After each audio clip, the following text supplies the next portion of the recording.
Le Rwanda a opté pour la politique de la décentralisation depuis 2001. Objectif, impliquer davantage les administrés dans la gouvernance afin de mieux répondre à leurs besoins. Aujourd'hui, leurs points de vue sont pris en compte dans la gestion des affaires selon les autorités. Pour en parler, nous recevons aujourd'hui dans Décryptage M.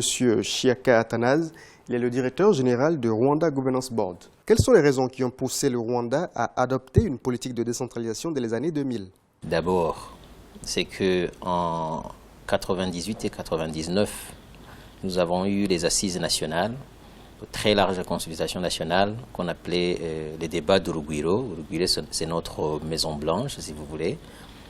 Et tous les acteurs de la société civile, du politique, du militaire et du judiciaire, et de l'académique aussi, se sont mis d'accord que parmi les orientations stratégiques de notre nation, dans cet agenda de reconstruction nationale, il fallait impérativement qu'on réfléchisse sur la mise en application d'une politique de décentralisation. Il fut chose faite parce que la décentralisation apparaissait dans les grandes lignes que le Rwanda devait mettre en exécution et en pratique à partir du rapport de ces assises-là qui sont sorties en 99-2000. Vous avez défini 3 grandes phases quinquennales pour atteindre vos objectifs. Pouvez-vous nous parler de ces différentes étapes de la décentralisation? La première phase, l'objectif majeur, c'était la réforme institutionnelle. Nous avions plus d'une centaine de communes, nous avions plusieurs centaines, voire même des milliers de secteurs. Nous avions des autorités de base qui étaient très faibles, éparpillées. Alors, on s'est dit, on va réduire les districts, les communes en 30 districts. On va créer, nous avions 12 préfectures, on en a fait aujourd'hui 4 et la ville de Kigali. Donc, nous avons fait une consolidation des entités pour les rendre, des entités locales pour les rendre beaucoup plus vitales.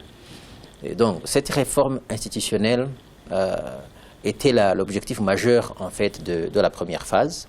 La deuxième phase, c'est beaucoup plus focalisé sur le renforcement des capacités de ces institutions locales qu'on venait de créer, que ce soit le renforcement des capacités en termes financiers, en termes des ressources humaines et en termes de capacité de ces entités à pouvoir gérer la société, à pouvoir embarquer la population dans une dynamique d'innovation et de responsabilité et de ownership, comme on dit.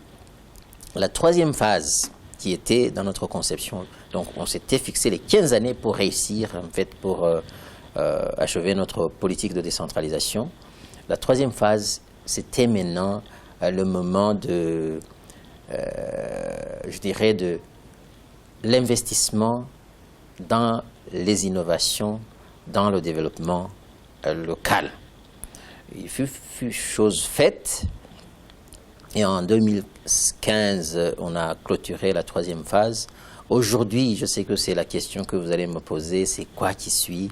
Nous sommes en fait en train de faire l'évaluation des 3 phases pour voir plus précisément les domaines où nous accusons beaucoup plus de lacunes, où on a besoin de beaucoup plus de stratégies pour réussir notre développement socio-économique. Quels sont les manquements à corriger après 15 années de pratique de décentralisation? Nous avons une trentaine de districts, plus de 400 secteurs. Il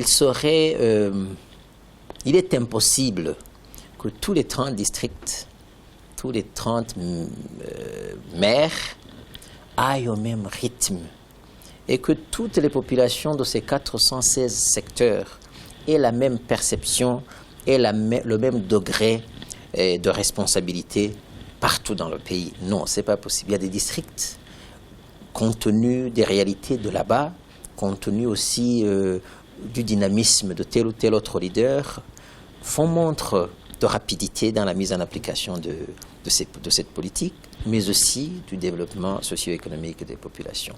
Et il y a d'autres qui traînent un peu en arrière. En ce qui concerne la qualité des services rendus au niveau de ces communautés de base, on n'était pas satisfait. Et en ce qui concerne la décentralisation fiscale et financière, on avait fait de gros pas.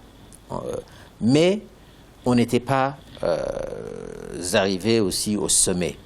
Donc, en matière de renforcement des capacités des communautés, en matière de renforcement des capacités de ces institutions locales, il y a encore des choses à faire. La décentralisation étant aujourd'hui une réussite, comment améliorer les acquis? Nous avons réussi à avancer sur un très bon nombre de chantiers, mais il serait un peu irréaliste aujourd'hui de croiser les bras et de dire qu'on a terminé. Vous savez, le Rwanda, nous avons des aspirations macroéconomiques, nous avons des aspirations politiques. Et sur tout ça, nous croyons pouvoir le faire avec la population, que ce soit économiquement, le développement économique, social et politique.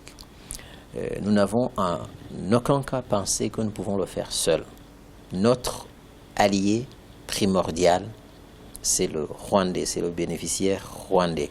Ce pays leur appartient et les décisions le concernant leur reviennent. Et c'est un champ, c'est un programme, c'est un chantier de transformation de la société à long terme. Nous sommes à mi-temps, nous allons continuer à avancer.